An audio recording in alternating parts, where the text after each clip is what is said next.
Welcome to The Explainer. Today, we're going to talk about a band whose influence wasn't some big explosion. Nope. It was more like a slow, quiet flood, one that just seeped into the world and grew bigger and bigger over the decades. I love this quote. The cinema located between your eye and eyelid.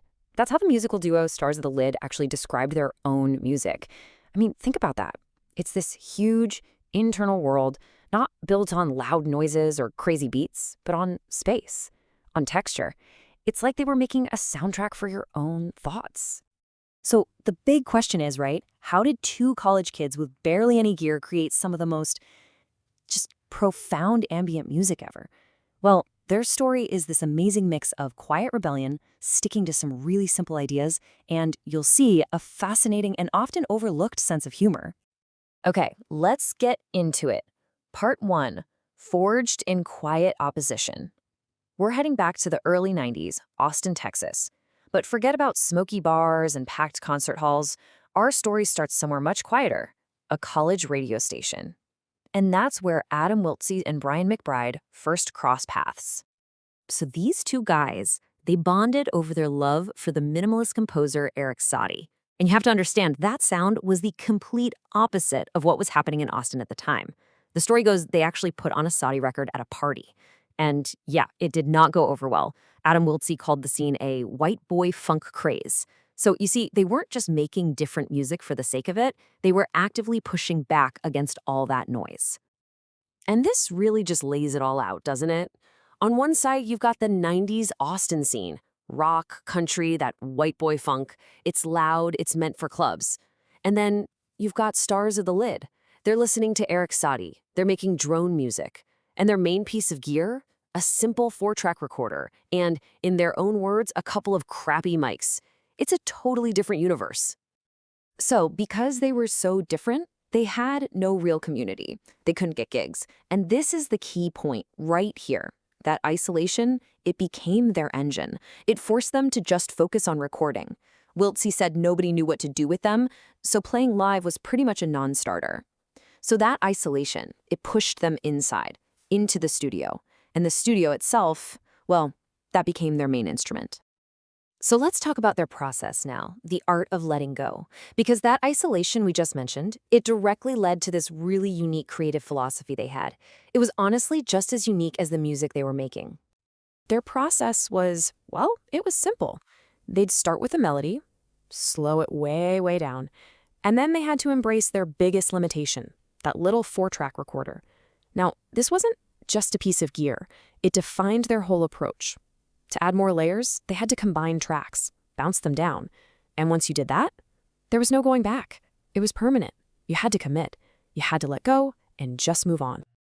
And here's something that might surprise you, especially for a band known for drone music. They absolutely hated improvisation, hated it. Their music was all composed, all planned out. They were way more influenced by classical music than any of their ambient peers. Adam Wiltsey said it himself, it's all very, very planned. They were like architects, carefully placing every single sound, every texture.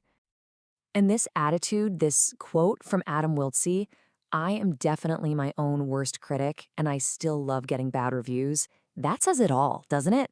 It's all part of that art of letting go.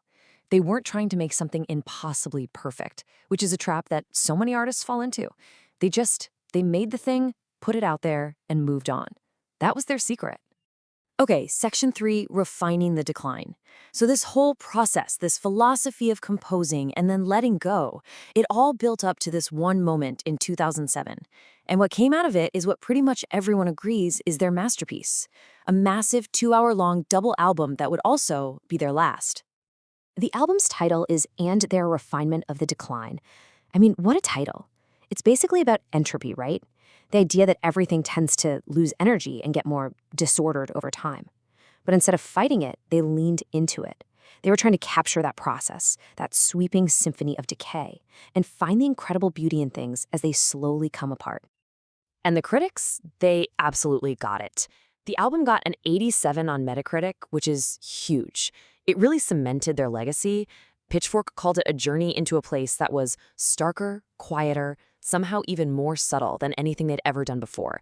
It was a total landmark. But here's the thing about Stars of the Lid. For all this serious, beautiful, epic music, they were also kind of weirdos, in the best way. The album is packed with these little in-jokes and fun facts. Like, there's a melody from Sind and the Clowns in there. One track is named after a soccer player who just happened to also be named Brian McBride. They even sampled a British sports show. It's this hilarious contrast to how serious the music sounds. But jokes aside, what really connected with people, what reviewers kept coming back to, was the album's heart. This wasn't cold, intellectual music. One reviewer called it an empathetic record for the softest of hearts. It was just full of this profound warmth that people could really feel. And if you need one perfect example of that duality, look no further than the album's final track. It's this gorgeous 17-minute epic, swelling strings, heavenly drones. It's just sublime. And what's it called? December Hunting for Vegetarian Fuckface. I mean, come on, it's the perfect encapsulation of who they were, profound and completely absurd, all at the same time. So that was it, their final album. But its influence, man, it just kept growing. The sounds just seep through time.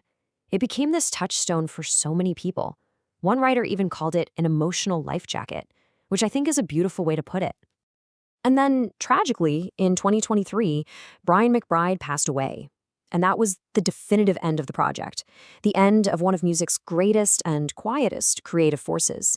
A partnership that lasted more than 30 years was just over.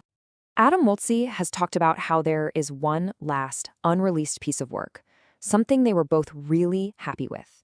And he said, I can't yet put my arms around the memory of Brian, but someday I am going to try to do this for everyone, so at least the end is documented.